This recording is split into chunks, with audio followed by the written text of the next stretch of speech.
And welcome back to Solo Arts Heal. I'm John Ivory, and every fourth Wednesday, ANCAN, a video support group for people living with serious illnesses, collaborates with the Marsh. I usually produce the show. In fact, I always produce the show, but tonight I'm hosting it for the first time as our regular host, Rick Davis, is not able to participate tonight. If you know Rick, he's kind of a clown, so you can be sure I have big shoes to fill. Tonight, we're going coast to coast. We've got Brianna in California, I'm in Chicago, and we've got William Wonders III in Brooklyn, New York. I met William by chance in a writing group where they did a Zoom breakout, and I was randomly matched with him. And William talked about being a filmmaker and that he had created one very interesting sounding film called Fixing Grandma. I had to watch that film after he talked about it, and obviously the title is certainly something that makes you wonder what it's about. Then I needed to chat more with William, and then finally I said, I got to get this guy ASAP on this show. So without further ado, William, please join me for Solo Arts Hill. How are you doing tonight? I'm doing I good. put on the hat because your photo looked so cool in those promo pictures. I said I better come on with a hat, but since you don't got the hat on, I'll just keep my pasty white hairless forehead out for you. You look good. You look good, John. But thank you. Well, why don't we start a little with your background and how you got into filmmaking? And I noticed in your bio that you said that you secretly began writing and shooting video during college. That sounds pretty furtive. Let's share the story there. Well, it actually starts back earlier than that with my family. My family, my grandmother, my mother. She had a drama guild. She was always doing plays. Had me in plays doing. And even during family times, there were always stories and us being theatrical and things like that. So I learned a lot from my aunts, my uncles, my mom, my grandmother. They were all actresses and documentary makers and just film and arts creatives. So it really started. It really started there. And then when I got to college, I was in college. I was getting ready to go for my Master of Divinity. So as I went for that, I kept feeling like God was tapping me on the shoulder, like, don't forget your dreams of doing film. Don't forget your dreams of acting and directing. And so the creative in me just kept coming up. And so I began to write plays, do these things. And then I went to I graduated from there, and then I worked in the public school system. So as I worked in the public school system, the kids would come up to me and say, "Hey, Mr. Wonders, can you keep me after school? I keep getting in trouble." So out of that, I decided to use my passion and my love for film and create a film program teaching kids the basics of being on set, shooting film, shooting movies, and acting as well as that. And we ended up getting into a couple of film festivals, NBC Digital Media Film Festival, as well as Tribeca Film Festival. Wow, that's incredible. And what were so these were films produced by the kids and coached by you, or how did it work? Yeah, exactly. It was produced by me. I showed the kids how to shoot, how to film. So I was there with them every step of the way as they acted, shot, wrote these films. And after that, it was just like, walking up to receive our awards for winning. I began to look back at the crowd, and they were watching our 30-second trailer of the movie that we won for, and everybody was just staring at the screen with the movie lights, move the movie lights on them. And I remember saying to myself, I want to do this for the rest of my life, and I want to help other people do it as well.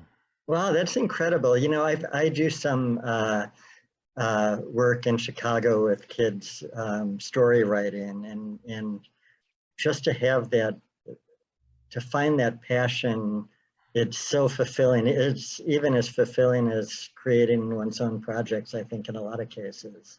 Yeah.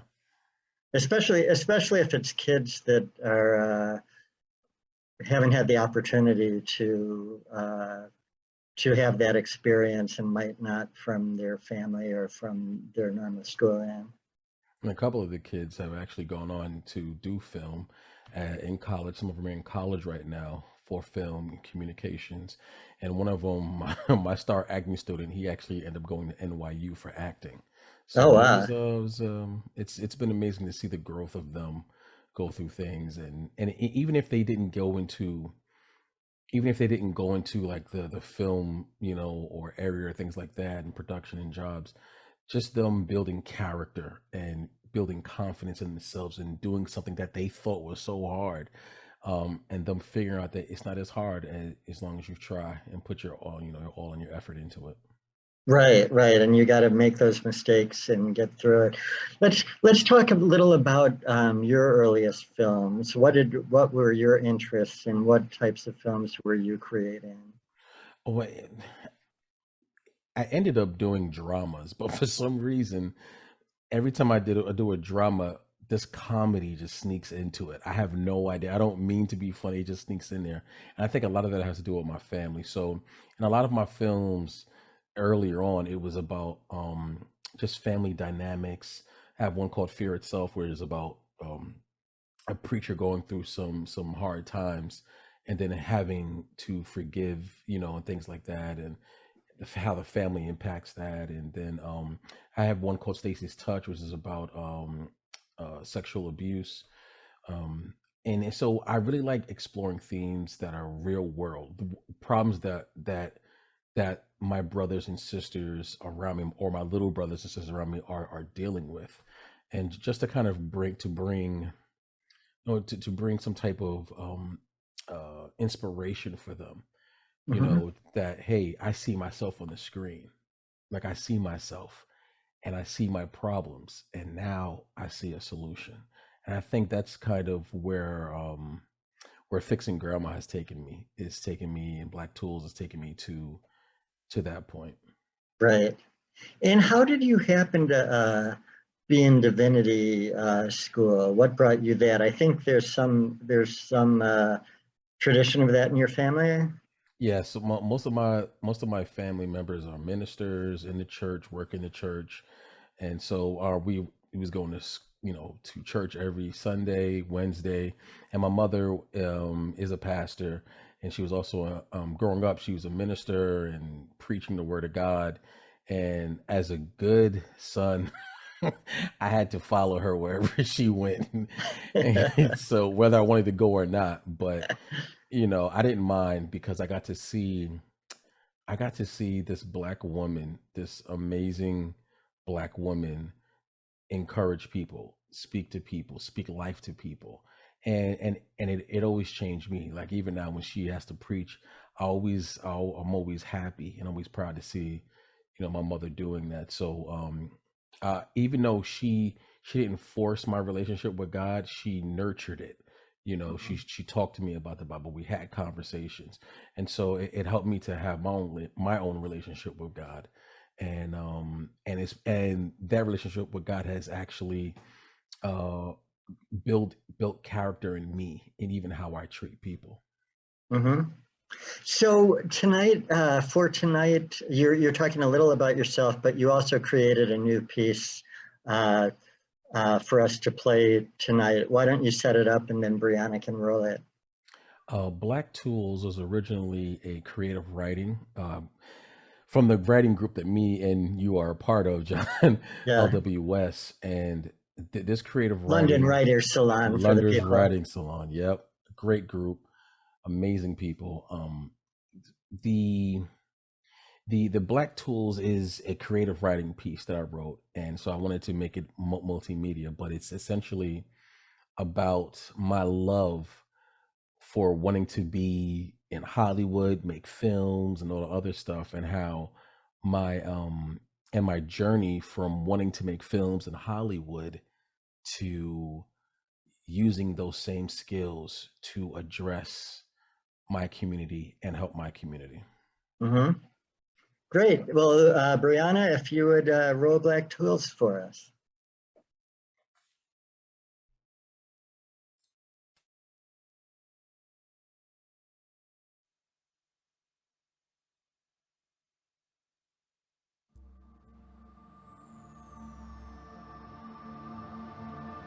The movies, the lights, the set. I'm going to be famous. The dream. All these things I wanted. And then I heard her say, 84 rings in the tree, but on the outside, she looks 64. She stares into my eyes and says it. That simple phrase, a phrase that negates everything I grew up watching. She stares into the deepest part of my soul and says, I need your help. Movie fades. Scenes stop. The lights dim. Cut. That's a wrap. The movie on my life stops.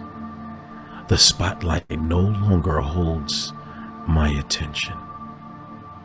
Her, she, Grandma, she is my spotlight. She is my muse with cracks in her body from the living of life. The earthly restorer is supposed to refurbish her, make her new. He says she is too old to fix. Just keep her polished. He walks away, but I am not done. I am not finished. She will be restored. I will fight. Her spotlight turns into a flashlight. I peer in the community of darkness and see something terrible. My community suffering. Walking past access points to their well-being, they are blind, hurt, and misunderstood. Then it hits me. I look down. Look at all these tools. The shine from the flashlight illuminates off the hammer into my eyes. What am I doing about it? Hollywood is inscribed on the handle of my hammer.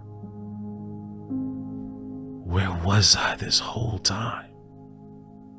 Where was I looking? Did I miss it? Did I miss my chance to change the world? Did I dress my dreams in Hollywood rags and leave it standing at the bus stop, hoping it would grow on its own? Did I lie to myself and wave around my dream like an engagement ring to my friends? What was I worth if my community was suffering, struggling, physically, mentally? How could their spirits fly in the midst of a fog designed for them? Why is my grandmother hurting? I scrape Hollywood off my tools. I blow the residue off and my greed of being famous dissipates. The production meeting is already done. Spotlight. The dark of my community, lights, the ties from the past that keep the beauty of my dark loves covered, rolling camera, the mistreatment of my elders, action. I polish my tools with a new purpose. The light of my grandmother shines through me. Her prayers cover me like the sun covers the lilies in the valley. I am fed with new purpose. I dig through this earth to find a restorer for her. Steadily, the camera's view is on her hope. He says we can restore her. The iris widens. The tape is rolling. The tears of her joy drips into the beauty of our community. My camera's eyes drinks it all in. She is restored. Her emotions are like frosted honey drips in my soul. I breathe the mist of fresh winter snow and exhale peace. But I hear something in the dark. I turn my flashlight and see the dead of men in my lineage. I see the sick that are to follow. They call out to me without using words. I take my shadowed covered apron and tie the back. I get back on my knees to honor the work. I pick my tools back up. My brothers who carry the brown of my people's past, who bees wish to buzz to and capture the honey on their legs. I am coming. I will fight. With every camera angle, with every letter that lends its essence to me, I will pour the deep light of my spirit into the crevice of every art that exudes from the tip of my toe to the pores of my skin. I will swing at the future with my black tools.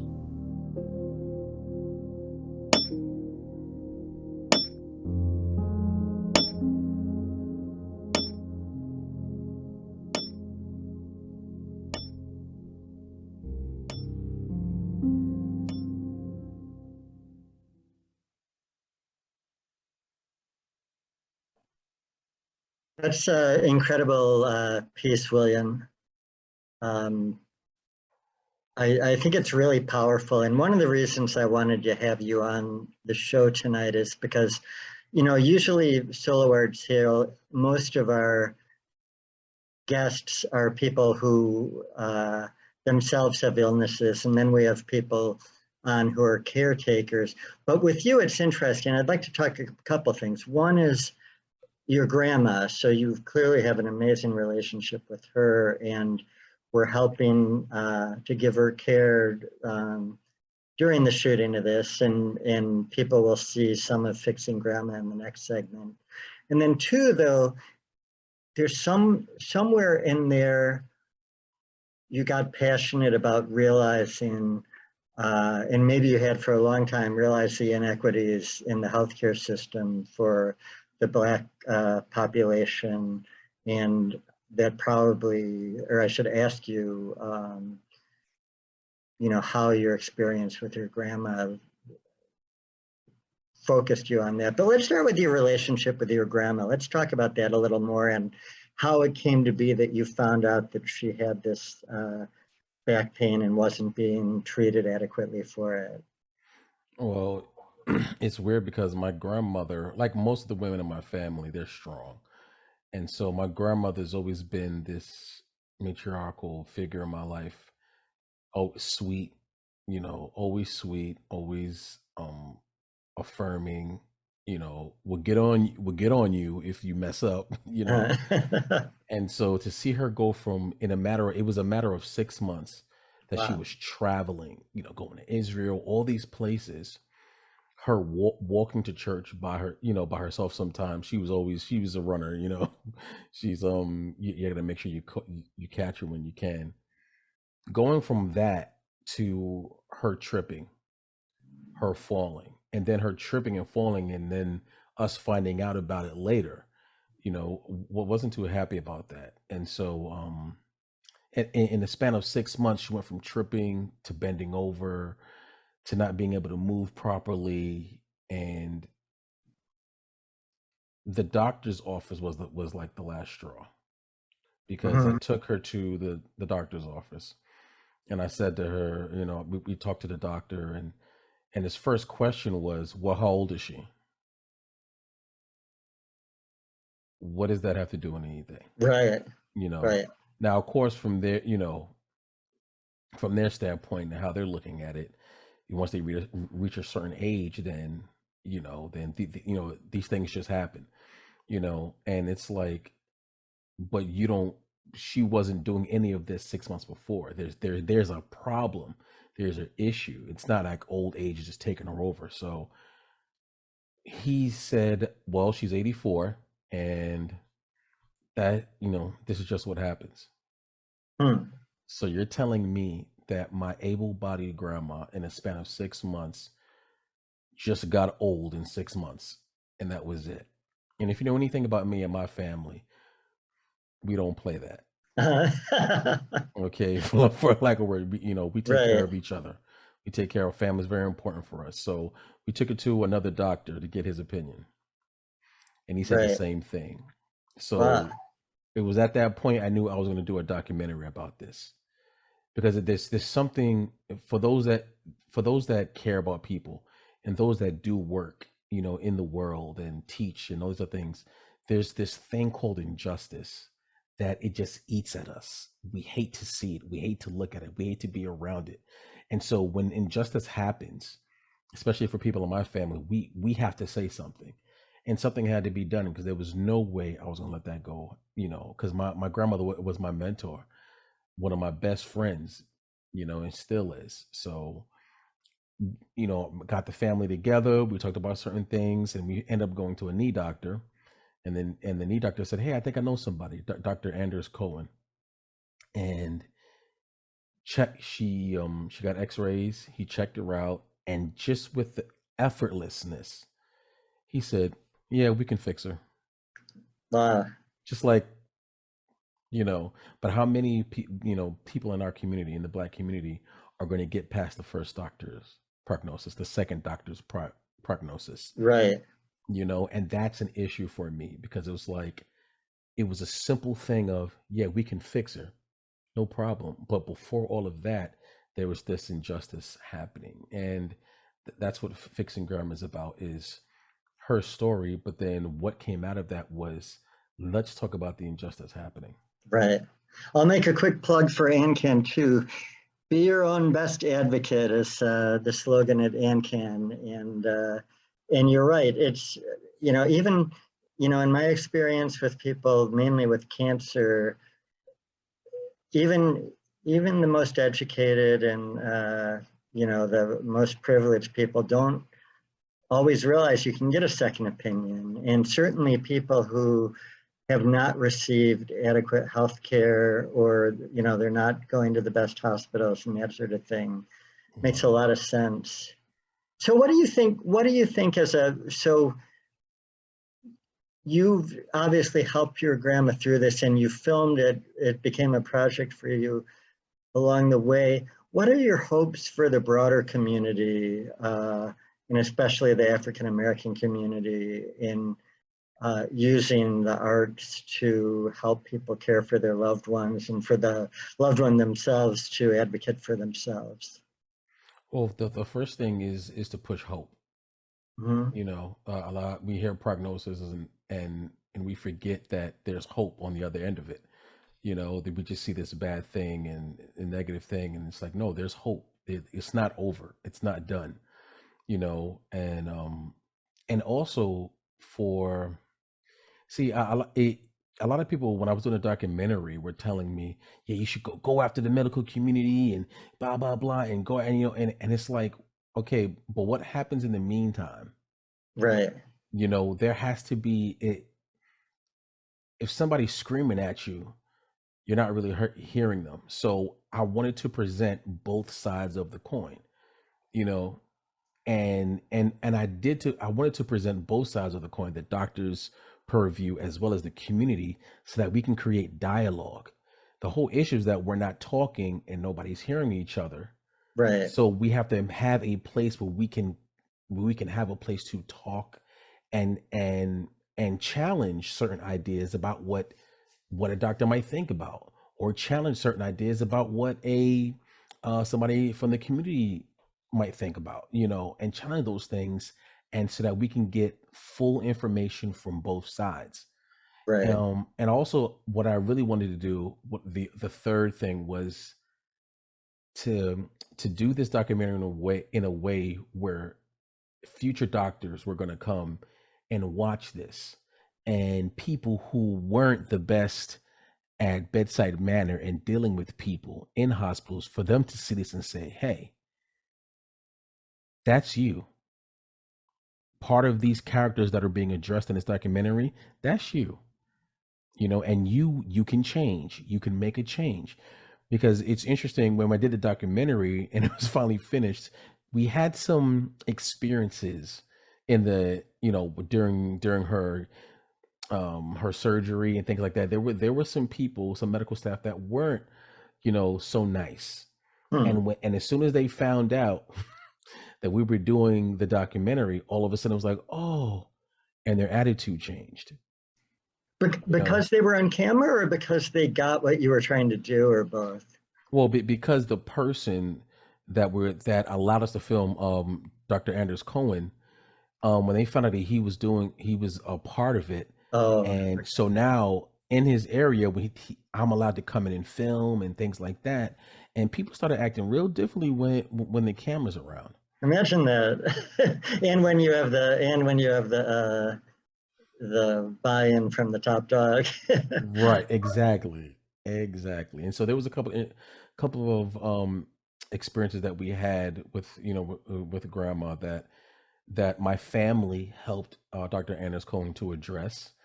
Again, it's about, a lot of times the family feels like that their role is not important when it comes to the health of their grandmother, mother, or whatever.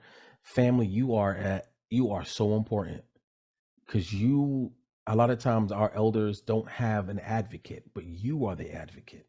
Mm-hmm. You are the one that makes sure. I have I have aunts and my mom, they're on the ball. My aunt, she finds out what medicine she's taking, and then she looks up what does the medicine do?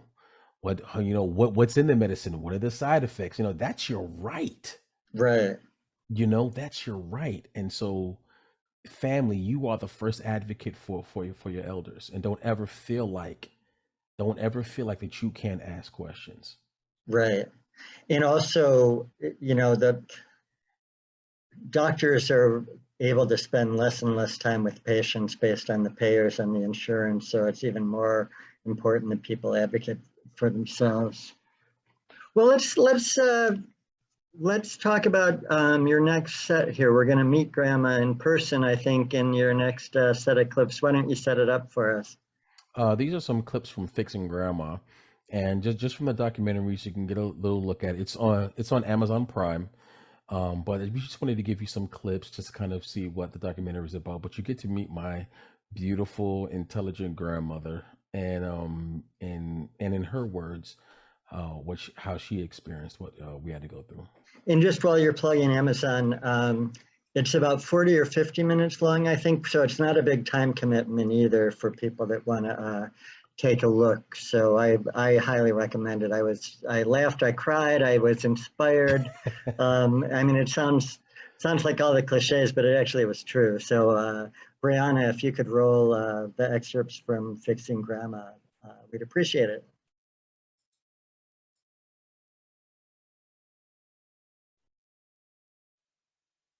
Early 1990s. I could feel a little, but it wasn't as strong as it finally got. The thing that I had begun to notice, and people were saying to me, "You're bending over. Straighten up." I had to go look in the mirror to see, what do they mean I'm bending over? When I tried to straighten up, there was something. This is the way I felt. But if I tried to straighten up, there was something preventing me. And in my mind, trying to figure out, what could that be? Why can't I stand up straight? It got so bad when with my chiropractor, she said, "You need physical therapy as well." She said, "Is your doctor doing anything? He needs to send you to physical therapy." Now, when I suggest that to my doctor, he wants to know why you even suggesting it. They don't like to take orders from anyone, and especially if it's not in their same vocation. And I got an x-ray. And the doctor agreed with that. And then when he looked at my bones, you could see that it was disintegrating, and you could just see little small fine pieces. And they said, oh, well, you're losing, bones, but when you get older, these things happen. That was it. I can tell you that in my training, which wasn't that long ago, where I had very bright and very qualified, competent neurosurgeons that I was trained with that would look at her condition and would say, don't touch her, you're only going to make her worse, you're not going to make her better, send her to a pain doctor, let her do physical therapy, just keep her comfortable. At the office, there was a Dr. Gordon that checked me out, so I gave him all my complaints. He said, I'm going to give you a referral. He says, I'm going to send you to Dr. Anders J. Cohen. He will be able to tell you about your back. I says, all right. So she had degenerative disc disease in the front. She had a spondylolisthesis or a spinal segment out of whack. And in the back, she had significant arthritis in the facet joints, which was contributing to the compression and tightness of the nerves. And the spondylolisthesis L4-5 caused her to lean forward. She walked crooked on purpose as a way of helping to give herself a little extra space so she could walk. There are a couple of reasons for African Americans' distrust towards the medical community. One of the reasons is the Tuskegee experiment, which, as you are aware, where African American males were infected with syphilis, they were not provided with treatment even when treatment was available, so that the long-term effects of syphilis could be studied. And number two, I would say the racial divide. Most of the African American community still experiences racial segregation and effects of racism, and there is distrust because most of the medical community is predominantly Caucasian.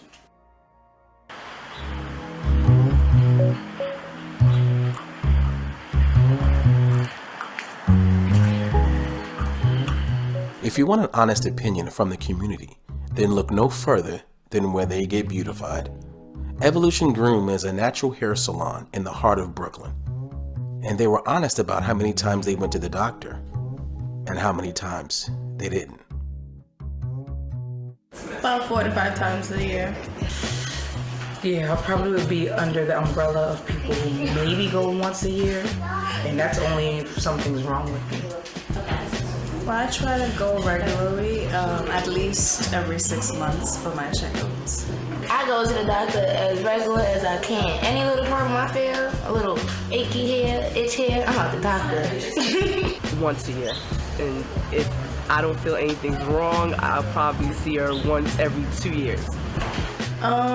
Because you only go there for a physical. Oh, so the only reason why you go to the doctor is for your physical? Yeah, literally, yeah. And what about when you're feeling sick?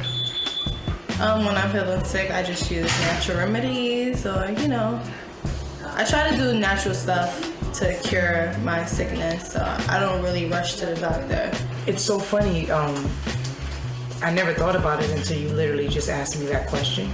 And I don't know if it had, the ideal doctor for me or the ideal situation for me, I think would be is someone who was able to combine homeopathic and holistic as well as modern medicine. I have had times where I have been to maybe a hospital or a random doctor. There has been cases where I feel I didn't get all the questions answered. Maybe it was too busy that day. Whatever the cause may be, I might have left there unsatisfied or maybe upset because I didn't feel that I got that one-on-one with the doctor.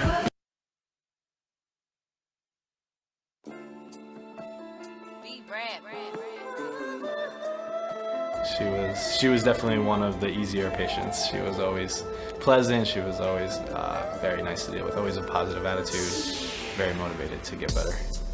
Oh wow, she was such a source of, I don't know, just kind of like energy to me. She just seemed like, you know, really poised and also just willing to do whatever, you know, it took, basically. She's a little quieter, you know, patient, and I appreciated that she had this kind of quiet strength about her.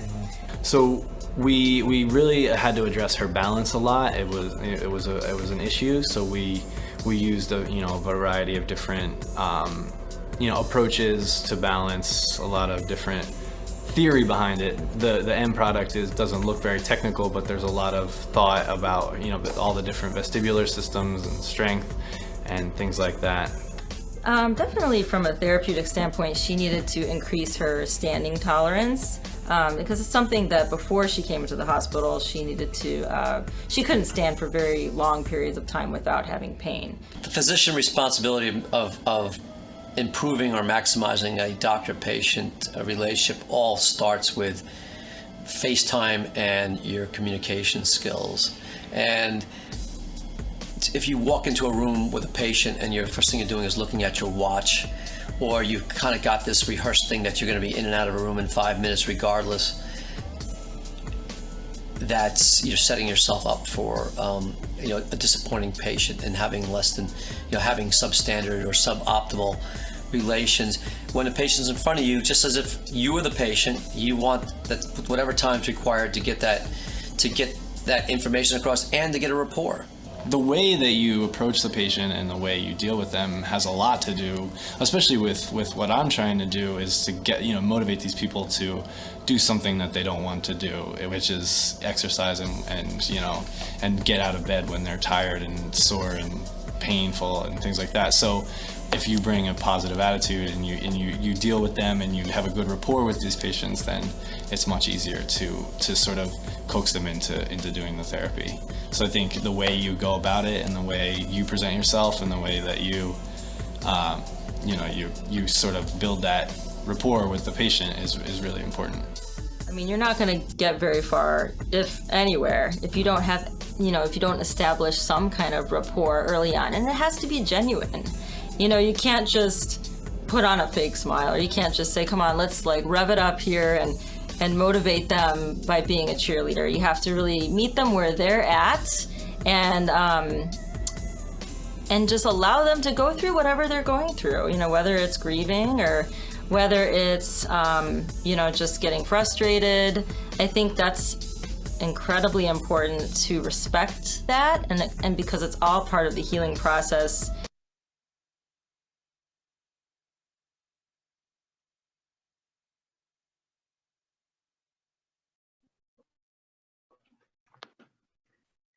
Well, a lot of great clips there. One of the things I love about Fixing Grandma is you talk obviously to the patient, you talk to not only the docs, but the other clinicians like the PT and that sort of thing.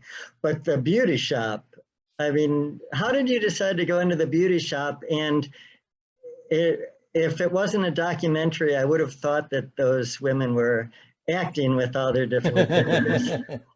No, they're amazing. Those ladies were so amazing. They allowed me to come into their shop, their place of business, and interview them. And they allowed me the room, the time, especially the owner, just allowed me the time to interview them, get honest answers. My grandmother goes there to get her hair done. Oh, okay. So they wanted to support her too then. Right. They wanted to support her, but also they were interested in the subject matter.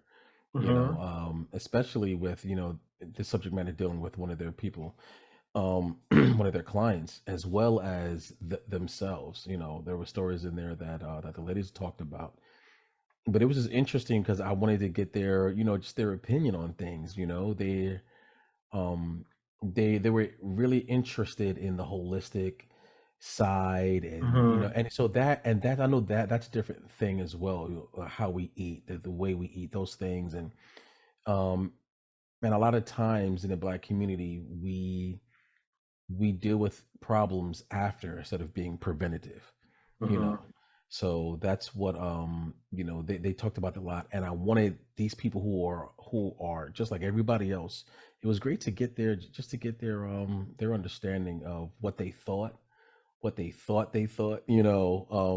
about doctors and things like that. It was good for the doctors and medical physicians to hear them, to see these black women, black skin, and to see this is what I'm worried about. This is what I'm thinking about. And I think that was important. That's why I wanted to do it there. And plus, they had clearly thought very deeply about these things, and they had open minds. Um, Probably for the docs, maybe a little too open around the alternative medicine type of thing. But did you screen this for docs? And if so, what did you hear them say about it? The documentary was passed around to some of the doctors there at Brooklyn Hospital. Very helpful, very Mm. helpful. They sometimes they were just quiet. Right. Sometimes they were just quiet because seeing things from a different purview. You're in school, you're getting things done, and the doctor, Dr. Cohen, he said he's kind of an anomaly. You know, he believes that the doctors after they finish schooling, that they should travel for 6 months before starting, Hmm. get to know people, get Yeah. get to different things. So I'm I wanted to have that in there and show his thinking on things, show his attitude towards what it is to be a doctor. And so when they watched it, they were shaking their heads. They were like, okay, and if I can just impact one or two doctors or even more, then I've at least impacted them.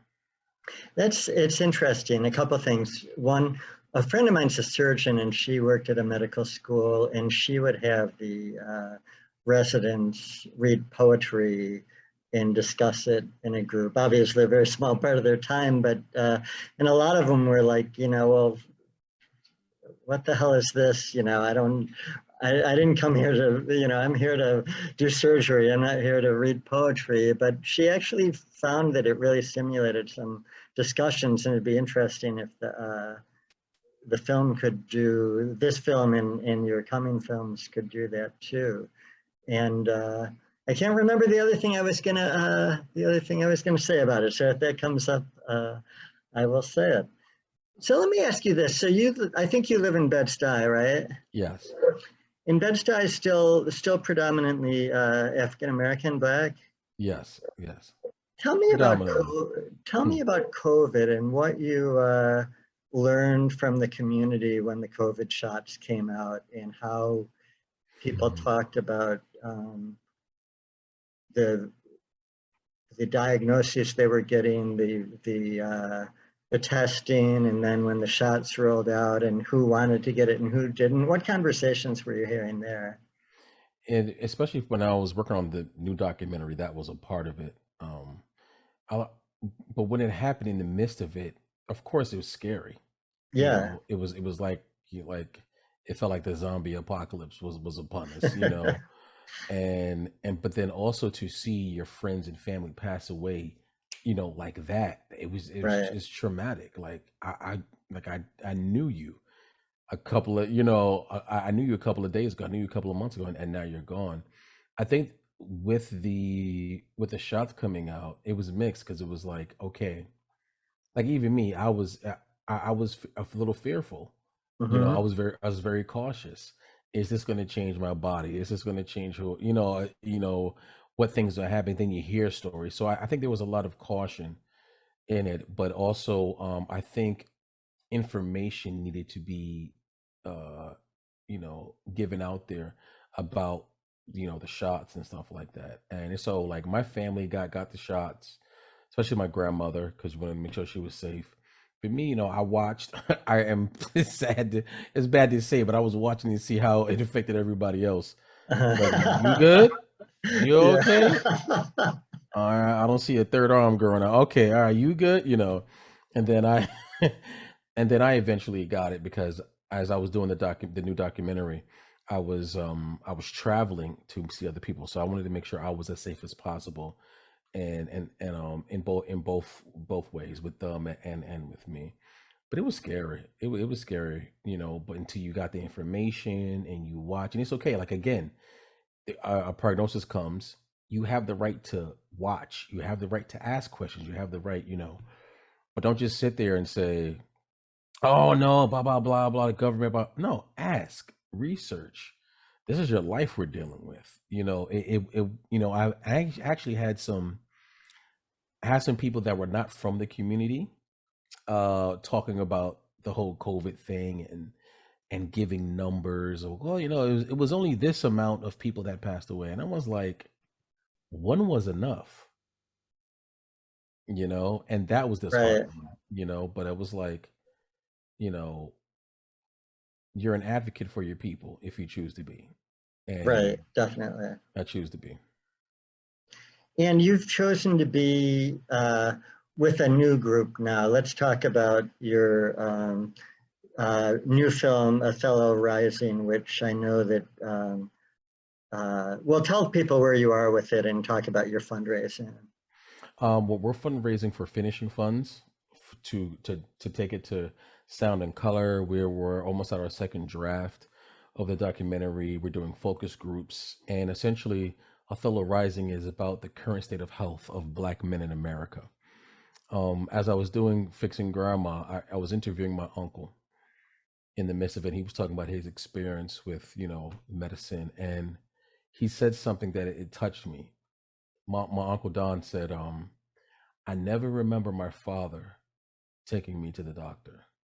And it was just like, usually the moms would do it, but I never remember my father. And it was the same with me.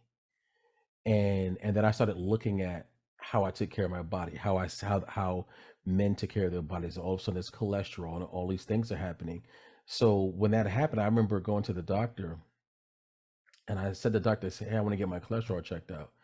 And he said, "How old are you?" So and so on. I said, "Yeah, I'm this much. I think I was 34 at the time."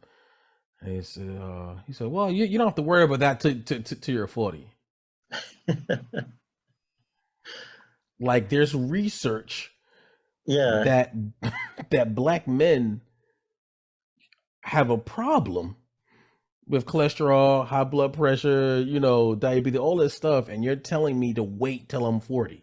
Right, after you could develop all kinds of habits. And it was just like, it was interesting. And I have my friend, one of my friends, he's Caucasian, and he was like, "Hey," I was talking about the documentary, and he said, "This is good for all men," and I was like, I said, "Yes, but Black men are leading in deaths."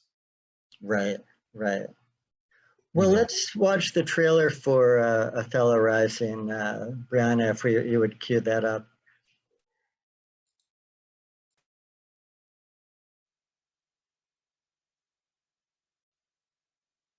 And within 1 year of sitting at my desk, the Surgeon General's report came out on racial and health disparities as it relates to the United States. And I must admit, it was from that day forward, it was page after page. Black men die disproportionately of diabetes. Black men die disproportionately of AIDS.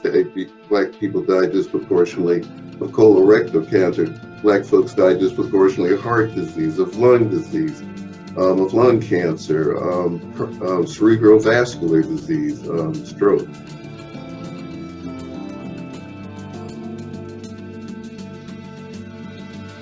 My dad, my uncles, health was not important to them.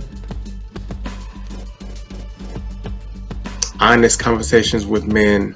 I mean, I had a bunch of uncles, I had a bunch of, mentors, coaches. I had a lot of men in my life, but I never saw them. We didn't talk for real. For many of us, that stress became overwhelming. It's the same thing we're doing with our health. We got to treat our bodies like temples, like the temples that they are, like the God-given temples that they are.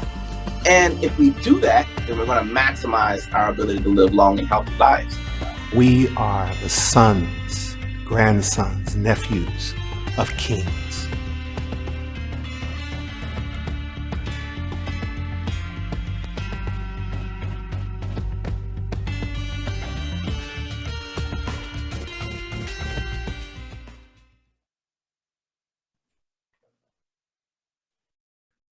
Well, I am certainly eagerly awaiting to see Othello rise in. And why don't you tell us why you titled it the film Othello Rise In?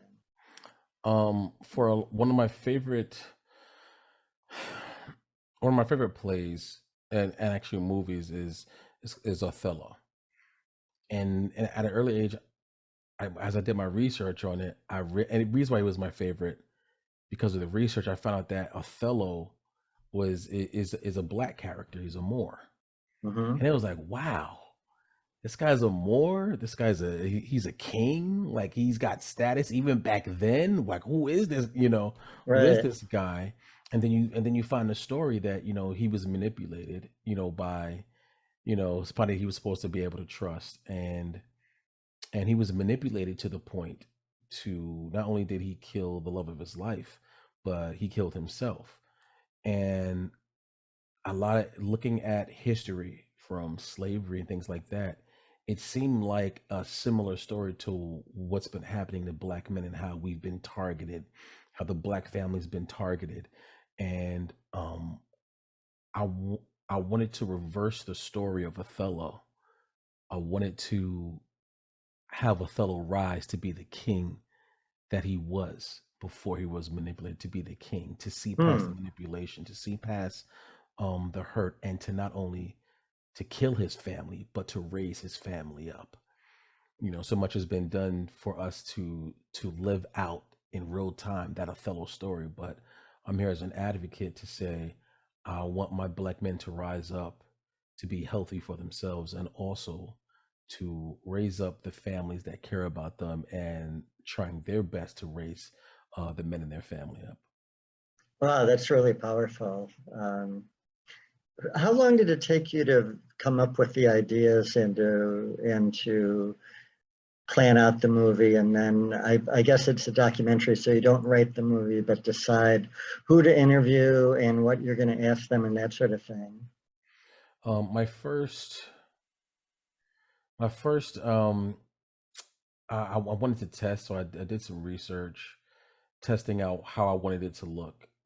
I didn't want it to be shiny like a quote. You know what I mean? I wanted it to be gritty, but still cinematic. So I worked on what it would look, what it would look like. Yeah. And so, and then after that, I just wanted to interview professionals. That was the first thing. Before I got to the character, to my Othellos, I call them, Yeah. people I interview, I wanted to interview black professionals in the field, because it was important that my black community saw black figures on the screen. Like I joke with the Dr. Cohen. I interviewed him as well. He was in Fixing Grandma, but I interviewed him for Othello Rising. I said, listen, you're the only Caucasian guy in this documentary, so you gotta represent. And I said, you're the only one, bro. Yeah. So he laughed about that, and I was like, but it was important that we saw black faces up there, from nutrition, from fitness people. And then what happened? Something strange happened. As I'm interviewing my friends, some of these people I interviewed are actually my friends that I grew up with. I'm finding out things about them that they struggled with physically and mentally. Around the same time, I struggled with some things, but seeing my friends and where they're at and listening to their stories and men talking, we started having this dialogue, and I didn't realize how deep this health thing goes, even to the point where I challenged myself that it's easy to have some fitness guy get up there with his abs and be like, I did it, so I wanted to be the guinea pig. You talk the talk, walk the walk. So before I started the film, I was 313 pounds. Wow. Now I'm 265. Wow. And what did you do? It was part of the documentary was, as I interviewed these professionals, that I would go to them, and after I interviewed them, they would work me out and give me really? a guide. Yeah. And you see it in the documentary. Yeah. It wasn't the most easiest thing I've done. I'll put it that way. Yeah, I bet. No, But it's tough. It showed me something about me, and about how hard it is for the average black man that's trying to chase the bag, as they say, or or make sure he can provide. And it was like, wow, this thing is hard.